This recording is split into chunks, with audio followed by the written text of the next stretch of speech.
Oil and gas are, well, the lifeblood of our modern world. They power our cars, heat our homes, and create the products we use every single day. But this energy doesn't come easily or cheaply. Bringing oil from deep within the earth to the surface is actually one of the most expensive and complex industrial tasks humanity undertakes. The journey of an oil project is a long and risky one, filled with immense financial bets. Understanding the costs involved is crucial.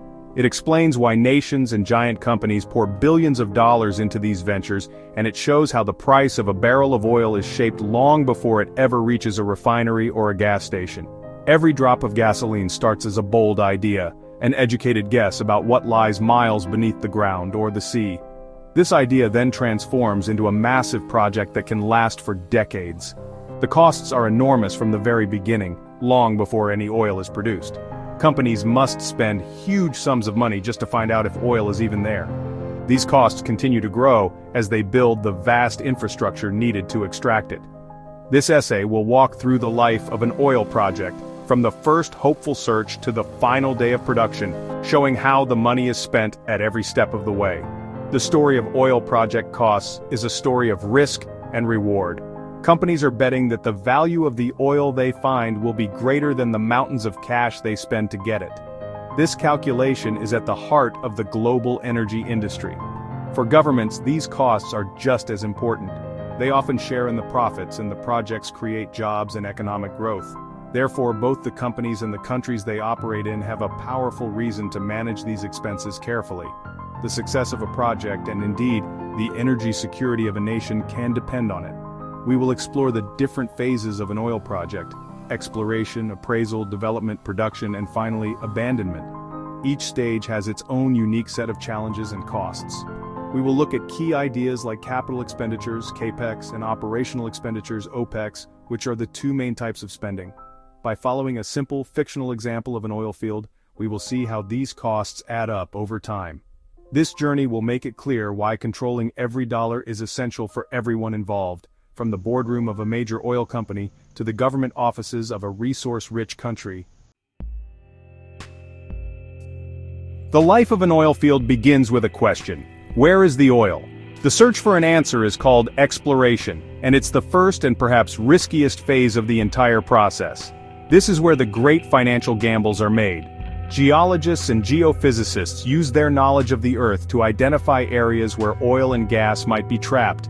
They study rock formations, analyze satellite images, and look for clues that point to hidden reservoirs.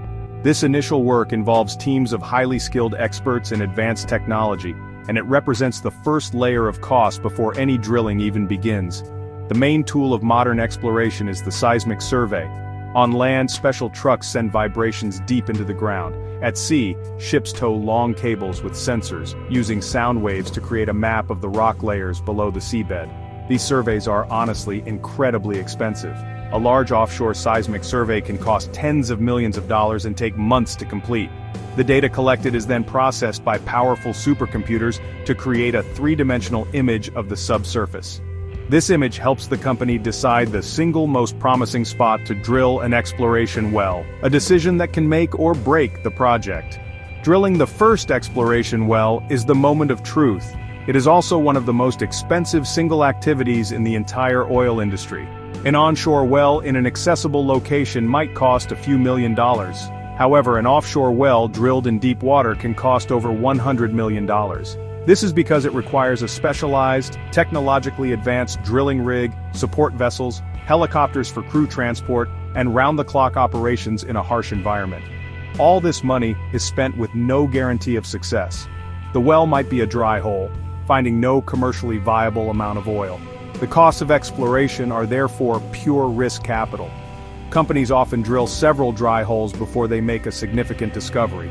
This is why the industry calls it a wildcat well. It is a true shot in the dark, albeit one guided by science. The money spent on geological studies, seismic surveys, and drilling exploration wells is all part of the finding cost. It is the total amount of money a company spends to discover a new barrel of oil. This initial phase is a high-stakes game where fortunes are spent in the hope of finding a prize that justifies the enormous financial risk.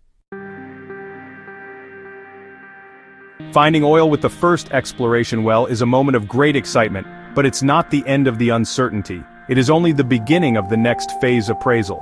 The key question now changes from "is there oil here?" to "how much oil is here, and can we get it out profitably?"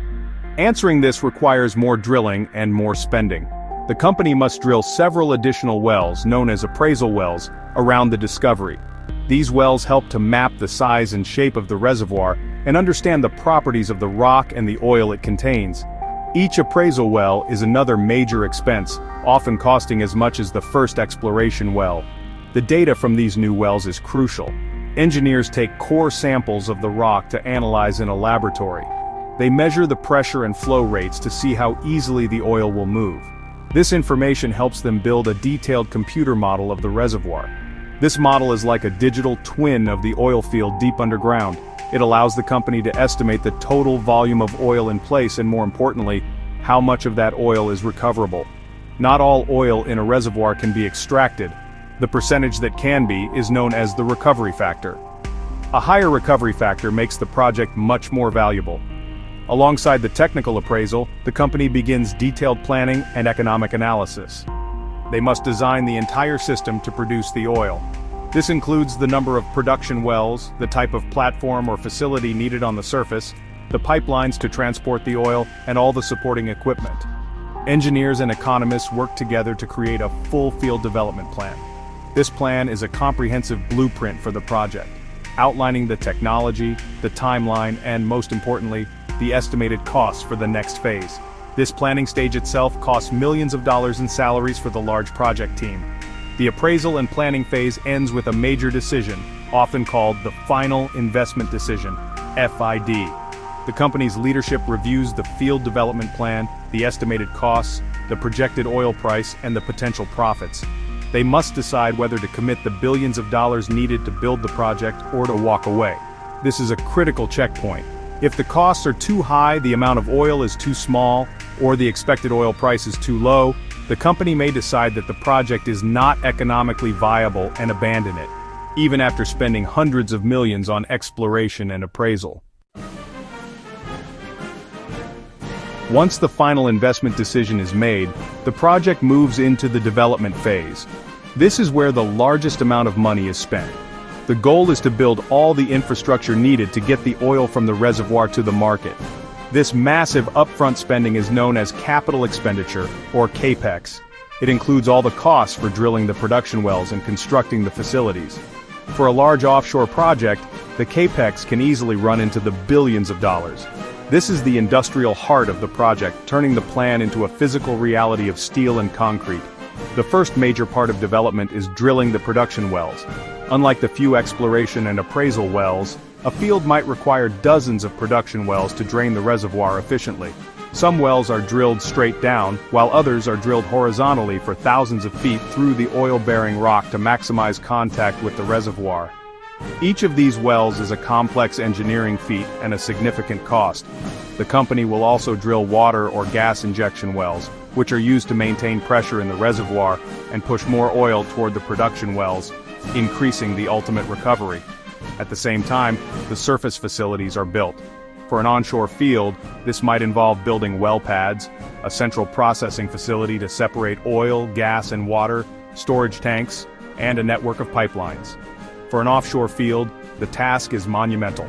It involves constructing a massive production platform, which can be a fixed structure standing on the seabed or a giant floating vessel. These platforms are like small cities, with processing equipment, power generation, living quarters for the crew, and a helideck. They're often built in shipyards around the world and then towed thousands of miles to the oil field location. All this construction and drilling takes several years to complete. During this time, the project is spending enormous amounts of money but is not yet generating any income.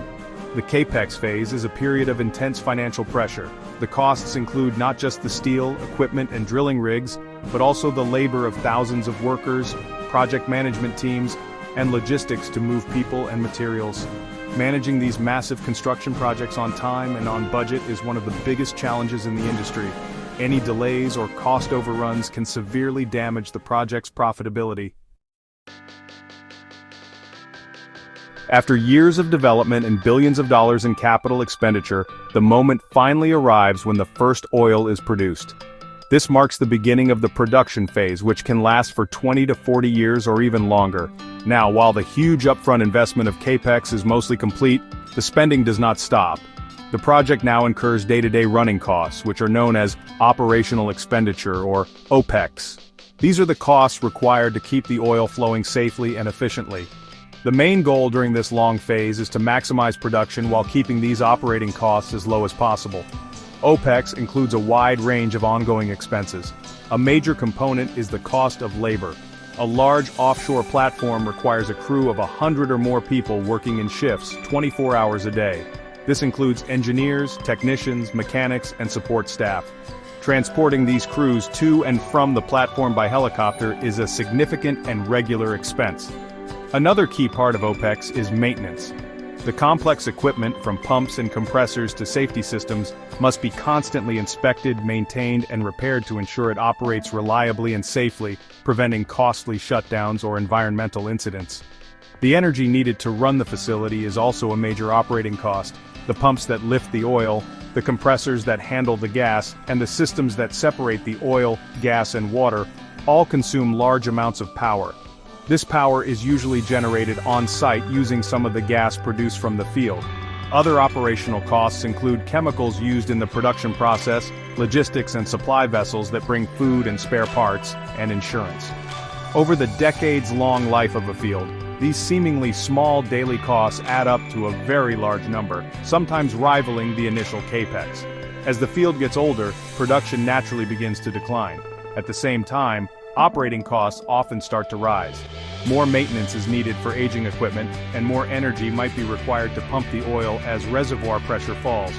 The company might need to drill additional wells or use advanced techniques like injecting water or chemicals to get the remaining oil out. This adds to the OPEX. Eventually, a point is reached where the cost of producing a barrel of oil is higher than the price the company can sell it for. When this happens, the field is no longer profitable, and the company will begin to plan for the end of its life. So, to make all these ideas a bit clearer, let's imagine a fictional offshore oil field called the Sandstone Sea. Now there's this oil company, let's call them Global Energy Corp, that believes there's a huge deposit of oil sitting under the ocean floor. In the first 3 years, they spend about $250 million just on exploration. That includes $50 million for a big 3-dimensional seismic survey, and $200 million to drill 2 deep-water exploration wells. The second well, yeah, it's a success. It actually discovers oil. This initial spend, honestly, is a pure gamble, but this time, it has paid off. They've found what looks like a really promising field. Next up, Global Energy Corp enters what's called the appraisal phase.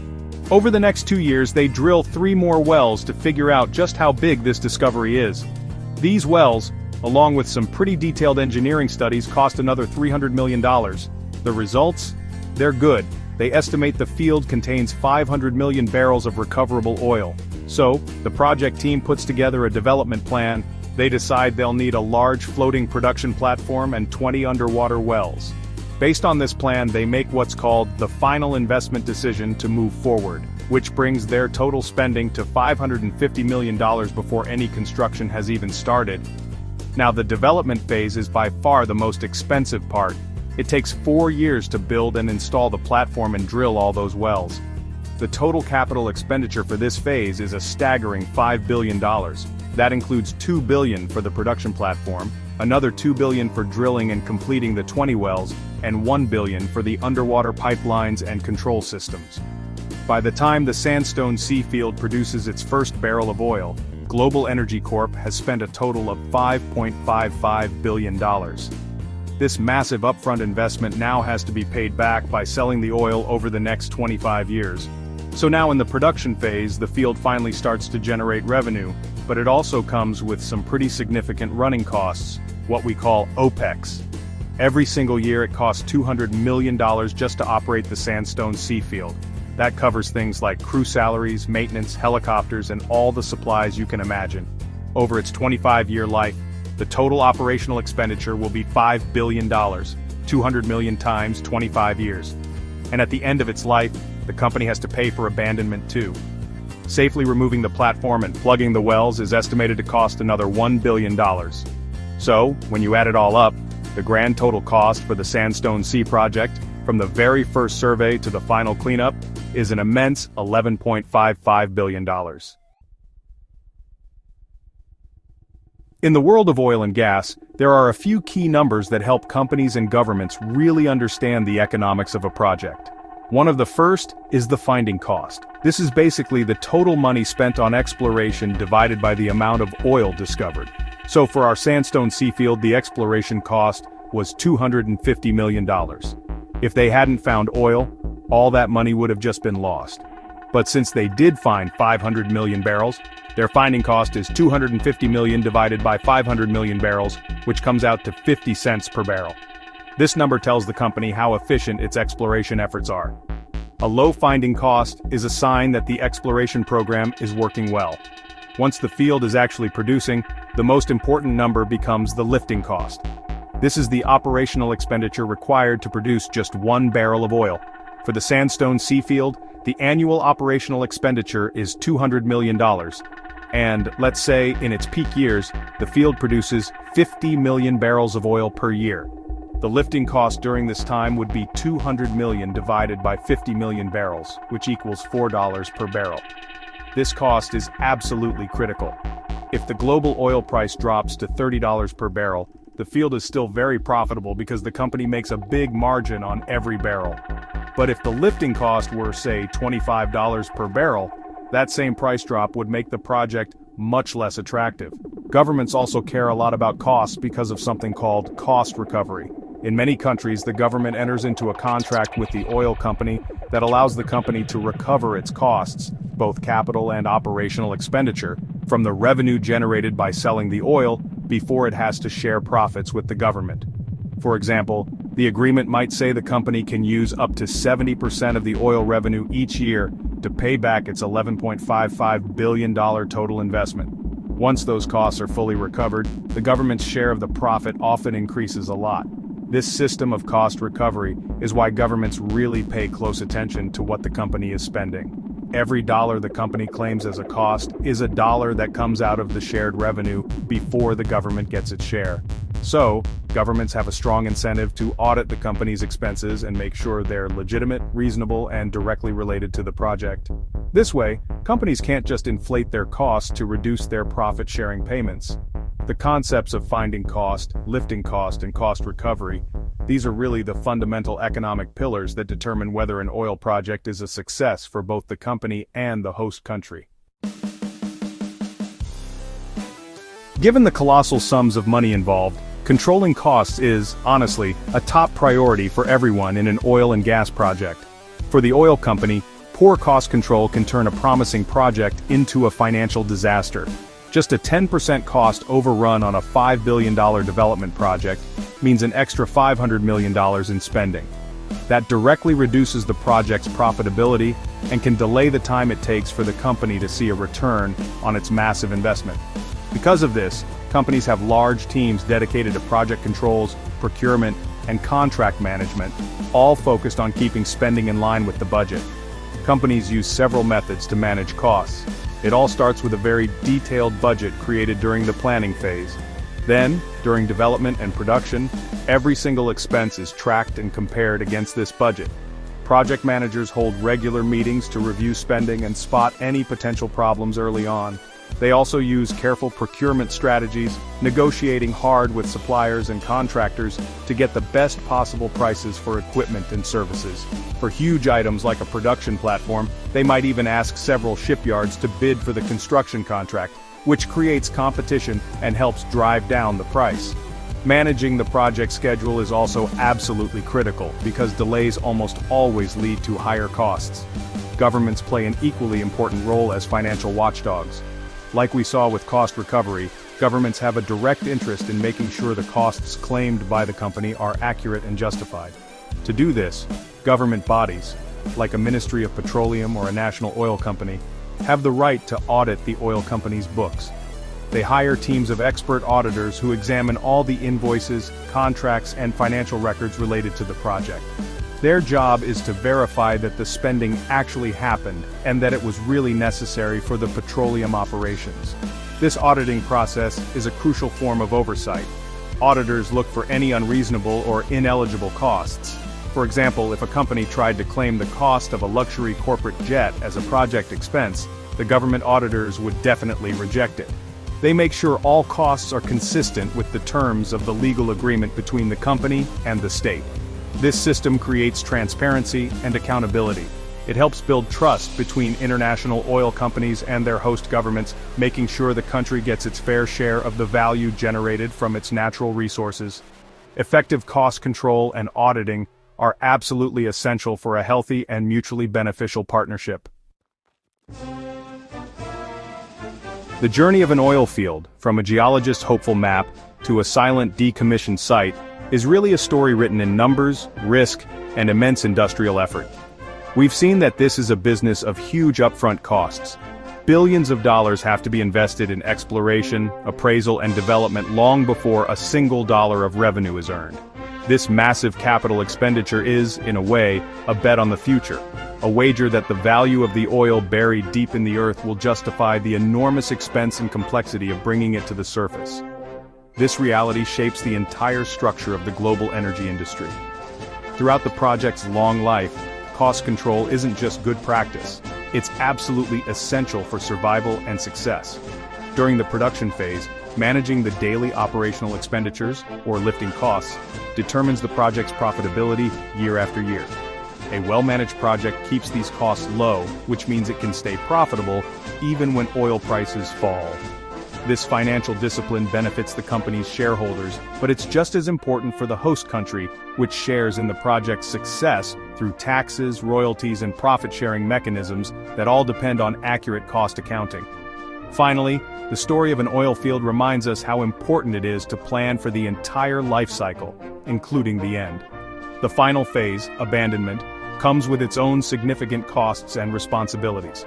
Properly plugging the wells and removing the infrastructure is a critical environmental duty, and the funds for this final act must be set aside during the productive years of the field. Forgetting to plan for the end just isn't an option. It ensures that the legacy of the project isn't one of environmental harm, but one of responsible energy production that powered communities and economies for a generation. In the end, the epic tale of an oil project is a powerful lesson in finance, engineering, and partnership. It shows how risk is managed on a global scale, and how vast resources are mobilized to power our world. Understanding these costs, from the first seismic shot to the final decommissioning bill, is key to understanding the price of energy and the intricate dance between corporations and nations. It's a full circle where careful planning and financial stewardship at every single step determine the ultimate success of the quest for oil.